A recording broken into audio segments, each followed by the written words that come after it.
இதுபோன்ற விமர்சனங்களுக்கு நான் பதில் சொல்ல விரும்பவில்லை. திராவிட முன்னேற்றக் கழக தலைவர் அண்ணன் மு.க. ஸ்டாலின் அவர்கள் மீதும் கட்சியின் முன்னணி பொறுப்பாளர்கள் மீதும் எனக்கு மிகுந்த மதிப்பு உண்டு. இந்த இயக்கத்தின் மீது அதீதமான பற்றுதல், நம்பிக்கை உண்டு. விடுதலை சிறுத்தைகளும் திராவிட முன்னேற்றக் கழகமும் எந்த அளவுக்கு கொள்கை புரிதலோடு கைகோர்த்து களமாடி இருக்கிறோம் என்பதை நாடு அறியும். இந்த முடிவை நாங்கள் மேற்கொள்வதற்கு தனிப்பட்ட முறையில் தன்னலம் அல்லது பதவி ஆசை என்கிற காரணிகள் முதன்மையானவை அல்ல. தமிழகத்தில் ஏற்பட்டிருக்கிற அரசியல் நெருக்கடிதான் காரணம் என்பதை மேனாள் முதல்வர் அண்ணன் ஸ்டாலின் அவர்கள் நன்கு அறிவார்.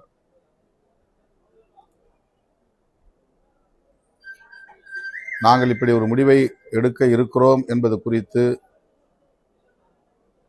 அவரிடத்திலே வெளிப்படையாக நாங்கள் மனம் திறந்து பேசியிருக்கிறோம். கம்யூனிஸ்ட் கட்சிகள் என்ன முடிவை எடுக்கிறார்களோ அதை ஒட்டி விடுதலை சிறுத்தைகளும் முடிவை எடுக்க திட்டமிட்டிருக்கிறோம்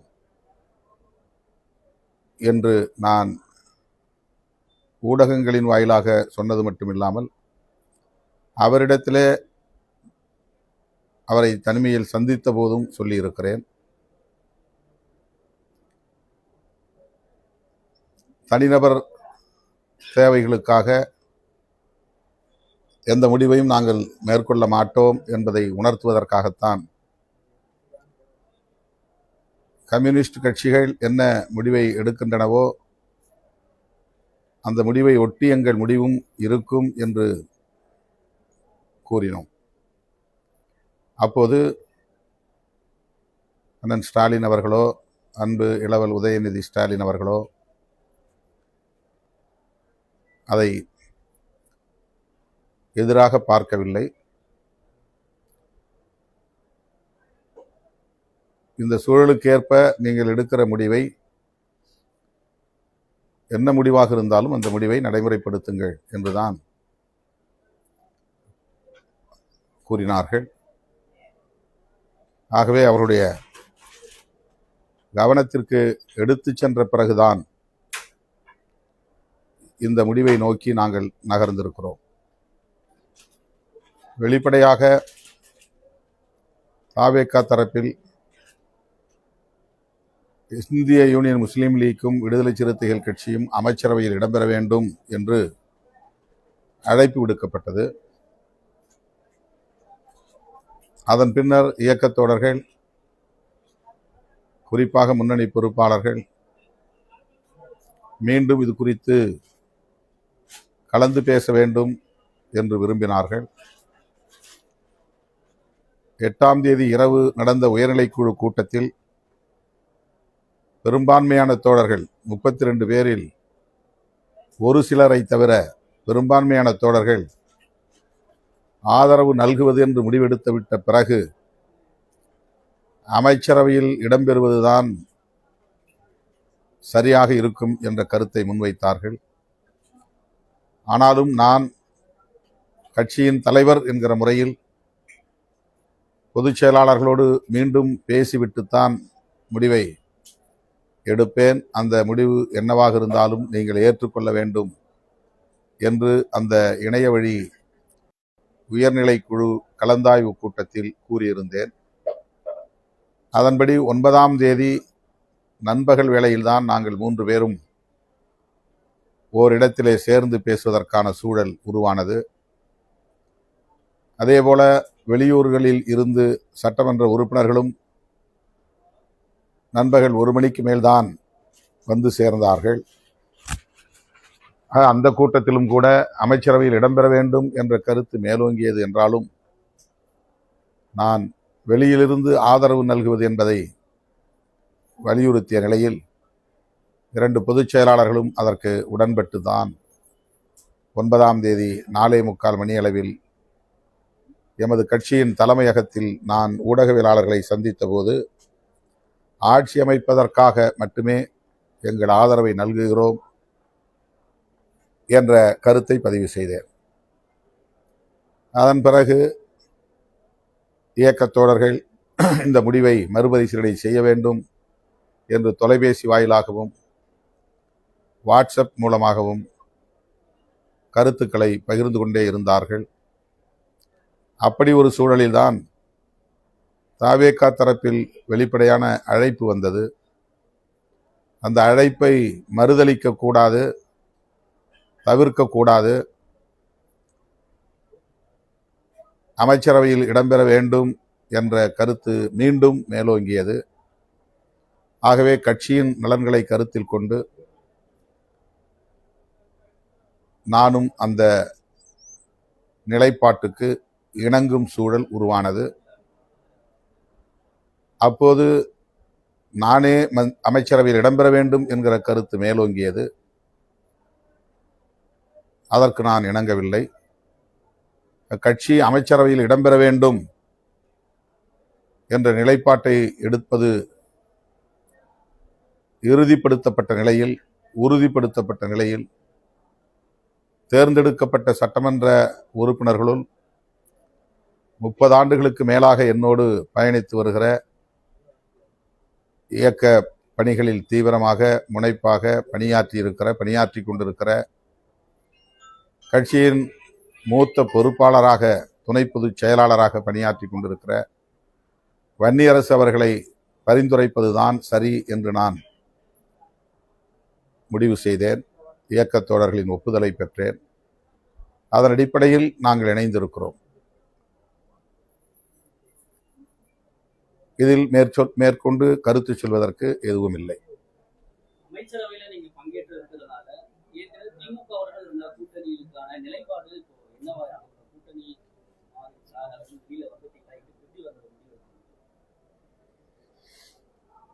தேர்தல் நேரங்களில் தான் நாம் தேர்தல் தொடர்பான கூட்டணி தொடர்பான முடிவுகளை எடுப்பது வழக்கம். யாரோடு சேர்ந்து பணியாற்றினாலும் களமாடினாலும் தேர்தல் தொடர்பாக தேர்தல் நேரத்தில் தான் முடிவெடுப்போம். கடந்த காலங்களில் நாங்கள் தொடர்ந்து திராவிட முன்னேற்றக் கழகத்தின் தலைமையிலான மதசார்பற்ற முற்போக்கு கூட்டணியில் இடம்பெற்றோம். அது நீடிக்க வேண்டும், அது வலுப்பெற வேண்டும் என்பதற்காக தேர்தலுக்கு முந்தைய காலத்தில் என்னாலான அனைத்து முயற்சிகளையும் மேற்கொண்டேன், பங்களிப்பையும் செய்தேன்.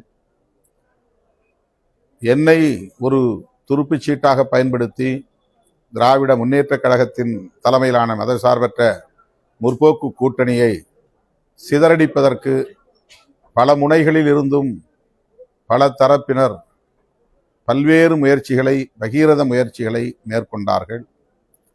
அதற்கு கிஞ்சித்தும் இணங்காமல் நான் உறுதியாக நின்று திராவிட முன்னேற்றக் கழகத்தின் தலைமையிலான மதசார்பற்ற முற்போக்கு கூட்டணியை பலவீனப்படுத்த ஒருபோதும் நான் இடம் தர மாட்டேன் என்பதை நடைமுறைப்படுத்தி காட்டினேன். இதில் யாரும் மாற்று கருத்து சொல்ல முடியாது, எதிர்கருத்தை சொல்ல முடியாது. அந்த அளவுக்கு தேர்தலுக்கு முன்பு ஒரு 2 ஆண்டு காலம் என்று சொன்னால் மிகையாகாது, 2 ஆண்டுகளாக தொடர்ந்து என்னை குறிவைத்து சமூக ஊடகங்களில் விவாதித்தார்கள்.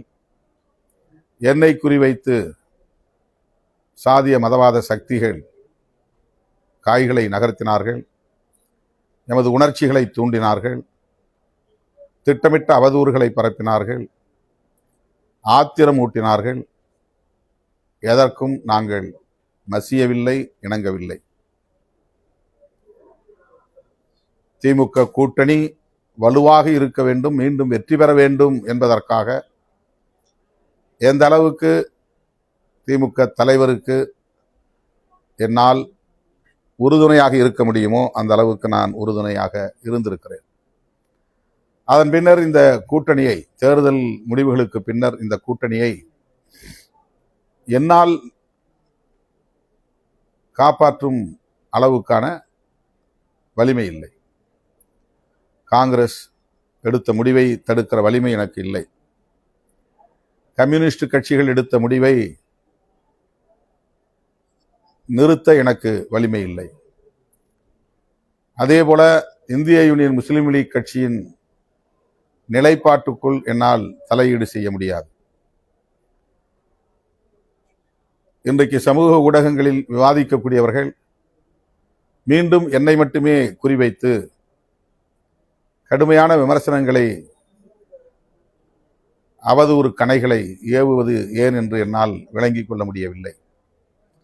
தேர்தலுக்கு முன்னால் அந்த கூட்டணியை காப்பாற்றுவதற்கு என் வலிமைக்கேற்ப என்னுடைய முயற்சிகளை நான் மேற்கொண்டிருக்கிறேன். என்னையே ஒரு ஆயுதமாக பயன்படுத்தி, என்னையே ஒரு கருவியாக பயன்படுத்தி அந்த கூட்டணியை பலவீனப்படுத்துவதற்கு மேற்கொள்ளப்பட்ட அனைத்து முயற்சிகளையும், சதி முயற்சிகளையும் நான் முறியடித்திருக்கிறேன். தேர்தலுக்கு பின்னர் அந்த கூட்டணியை கட்டுக்கோப்பாக வைத்திருப்பதற்கு, காப்பதற்கு, பாதுகாப்பதற்கு எனக்கு எந்த முகாந்திரமும் இல்லை. நான் கூட்டணி தலைவராக இல்லை, அல்லது கூட்டணி கட்சிகளை காப்பாற்றுகிற அளவுக்கான ஆளுமை பெற்றவனாகவும் இல்லை.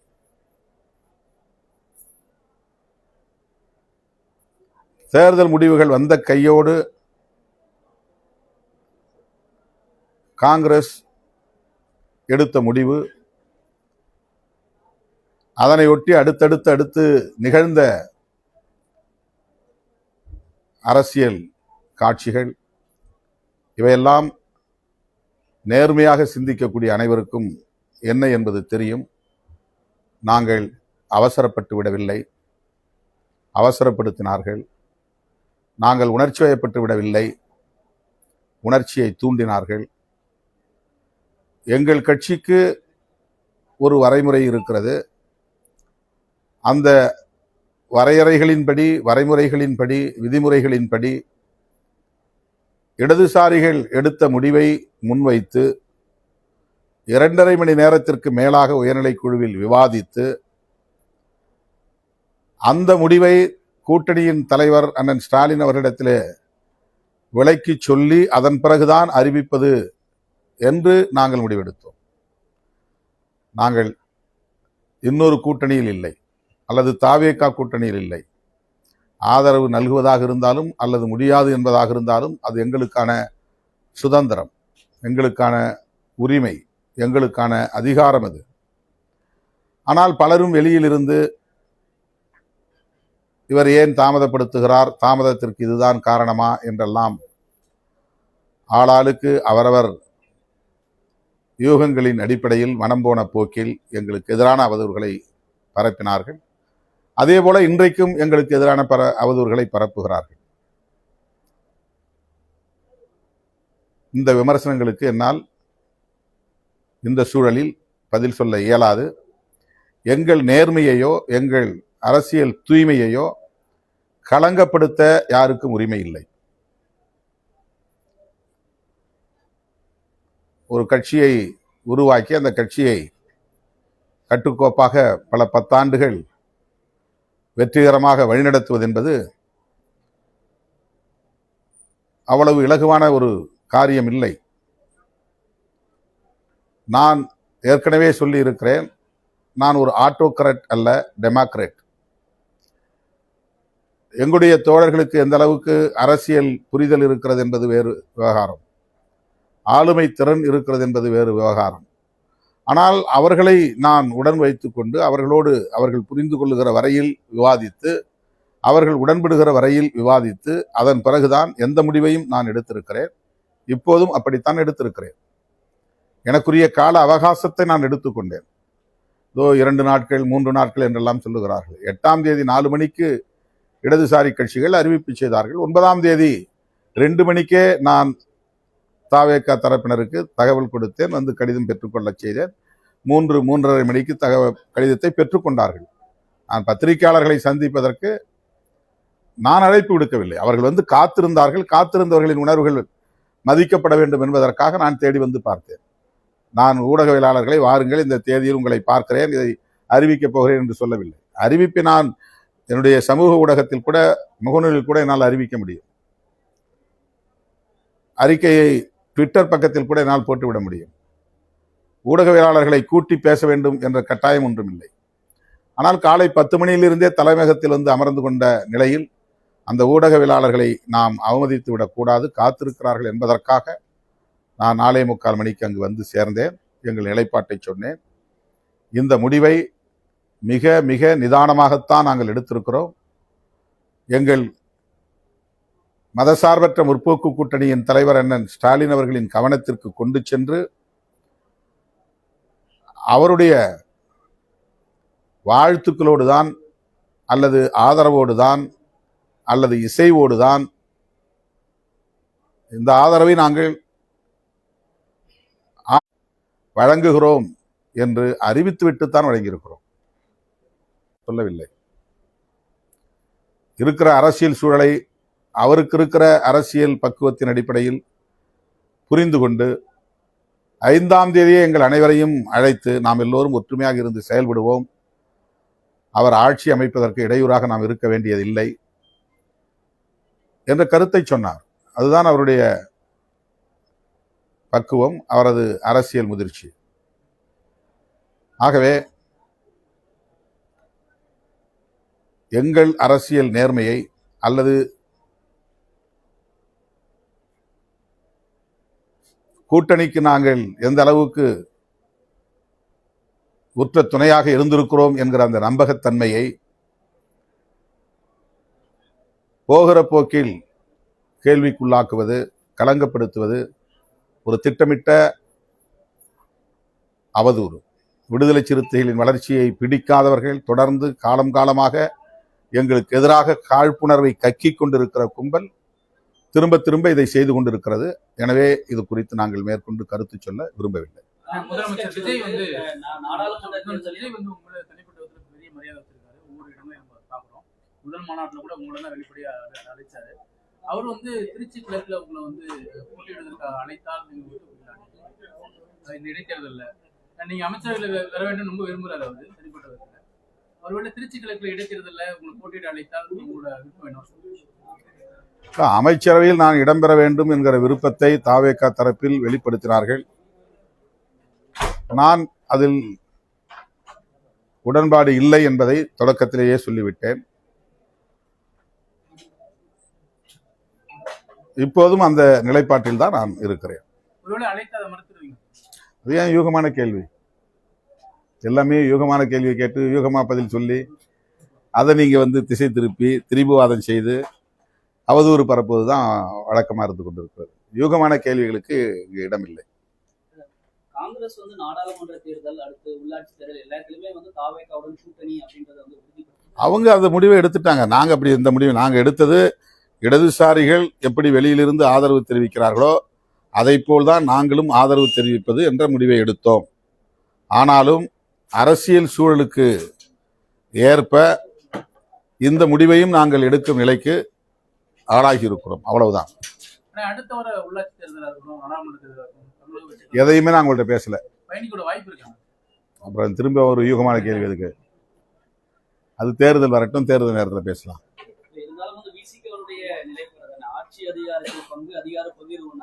அதை சொல்லிதான் எங்க தோழர்கள் மீண்டும் அந்த அமைச்சரவையில் சேரணுங்கிற கருத்தை, அந்த விவாதத்தை மீண்டும் தொடங்கினாங்க.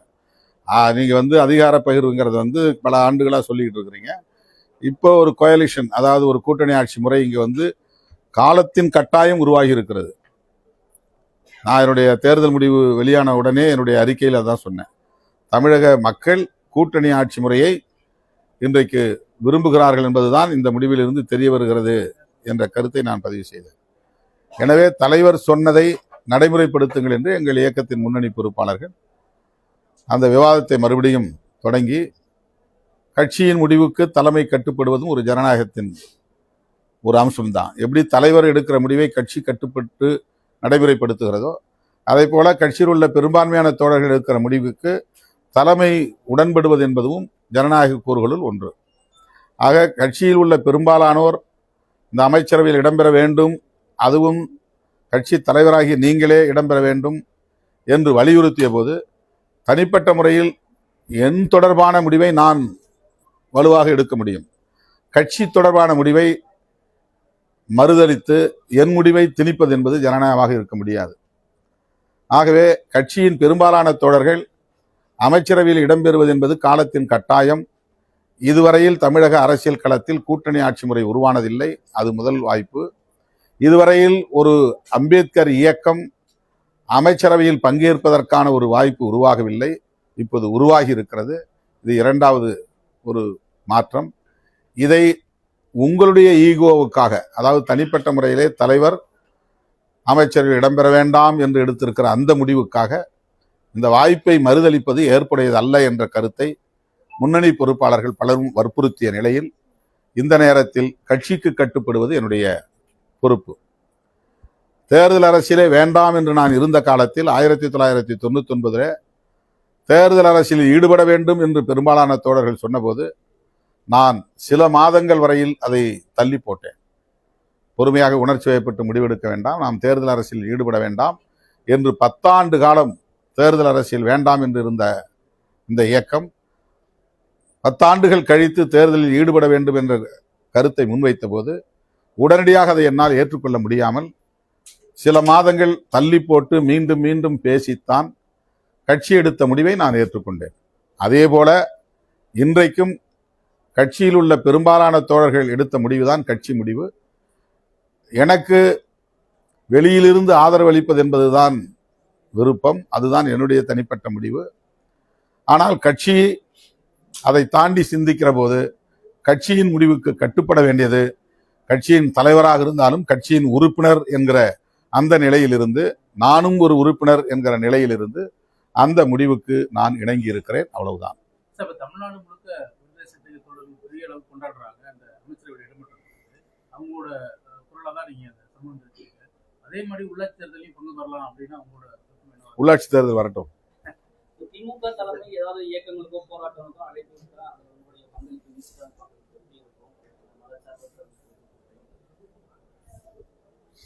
இதெல்லாம் அந்த சூழல்ல கேள்வி கேளுங்க.